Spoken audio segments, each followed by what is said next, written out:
whole region. Like our countries around us, maybe they don't notice it right now, but in 20 years or 10 years, if we don't have an education, if women don't have education, they raise kids who are not going to be like I don't know how to explain this. Like, if moms are not educated, they cannot raise good sons. Women, of course, don't have access to their daughters. We are not expecting anything from them. So if men don't are not raised well, then what's going to happen to all these other women who become their wives, and they will have the kids in the future? So it's all complete dark, and I don't know this system, this extremist system, how they think they're going to manage this, like, in the long run. Like, what are they expecting to happen in this situation?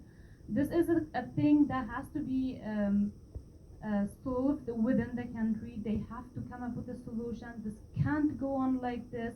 It's either the people who have to speak up and force the system, or the system change itself, or the international countries, like everyone, the world should help that country and like force the system to change their way.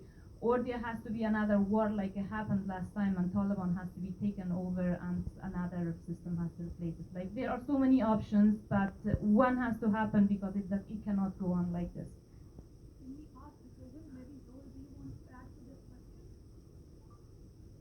Yes, I definitely want to add something in regards to the question that was, how do I select the participant and how it would affect them in long run. So the thing was that I'm always saying that there was 100 students, but actually was 100 students, and I asked them in general that how many of you, which one of you wants to be part of this topic, because it was a sensitive topic back then. Majority of them, they didn't want to talk about their trauma. Majority of people are not capable of or they cannot explain what was going on to them. So out of this 100 students, only 6 responded to me, which I selected these 3.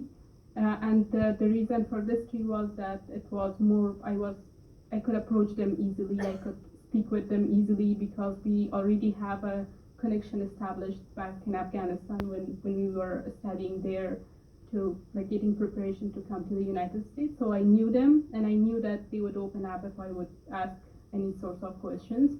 So they agreed at that moment, and the actual idea for me was to just make it a graduation project. I didn't intended it to be kind of go into different festivals and get published, which I'm really thankful of my professor who took the initiation and said that he would not give up on this topic. Because when I was kind of thinking about making this, I was like, okay, it would be just a university project, it would remain on university, we would not publish it outside, and it would be safe both for students and for us to kind of have at least something about Afghanistan. And then another thing, once the project was completed, the other thing that we were thinking about was that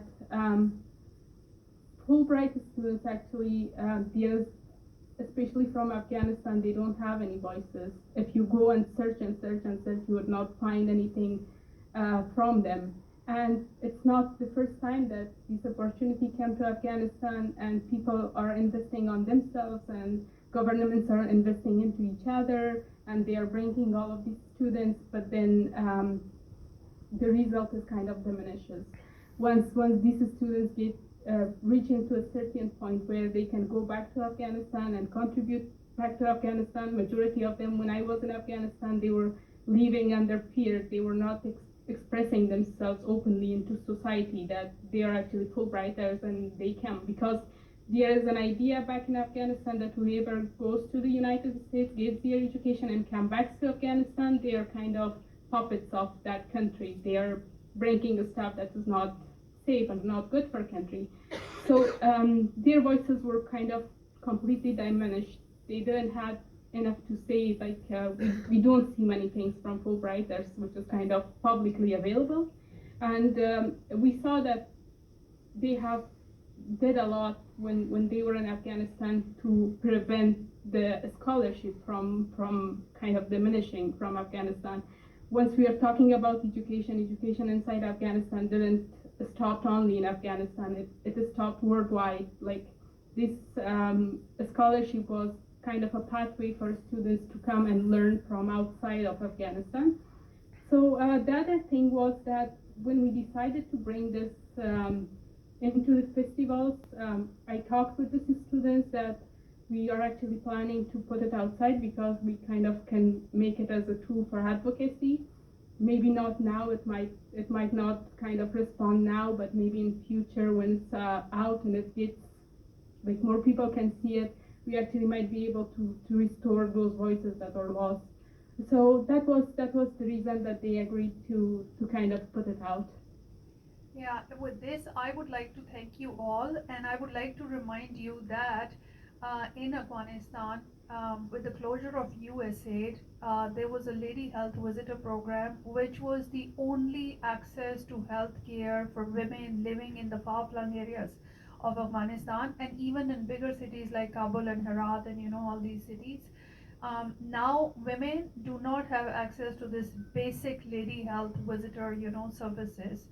Other than this, women are not allowed to go for higher education, especially in the healthcare services, which means that soon there will be no lady doctors or no female nurses to help women. And because men, especially the patriarchal men, do not allow women to access healthcare provided by men, which means that women will be at the mercy of I don't know who, in the lack of healthcare services. Also, there are just girls, very young girls, who are allowed to go to school, but after grade 5 and 6, now they're not allowed to go to schools. And mobility, of course, is restricted for girls and women in Afghanistan. Imagine, this is a war-torn country, and a lot of the households do not have men. It's only women-headed households. So imagine if women are not allowed to be mobile and go outside and do earn their living. How do you expect these families to survive? One thing that as South Asians we have to remember, the world is an ecosystem right now. If one country is sinking because there's no access to education, health, and basic services to its 50% of population, which means women, and by the way, men are also suffering, especially who are anti-Taliban or who are liberal, pro-progressive people. This is going to affect the entire region. This is going to affect the entire world, and we have to keep reminding ourselves that together we rise and together we sing. So we have to choose which way we want to go. So thank you very much, both the wonderful filmmakers who are here with us and they made films on the sensitive topics, and the wonderful moderators, and especially bringing the insights, from what is happening in your community. Our solidarity with you, and it's absolutely a pleasure to show the films. We have the evening show lined up at 6:30, followed by the jury awards, and of course the discussion with the filmmaker. That's also a wonderful film. I hope you stay and watch the film, the last film, closing film of the day. Thank you so much.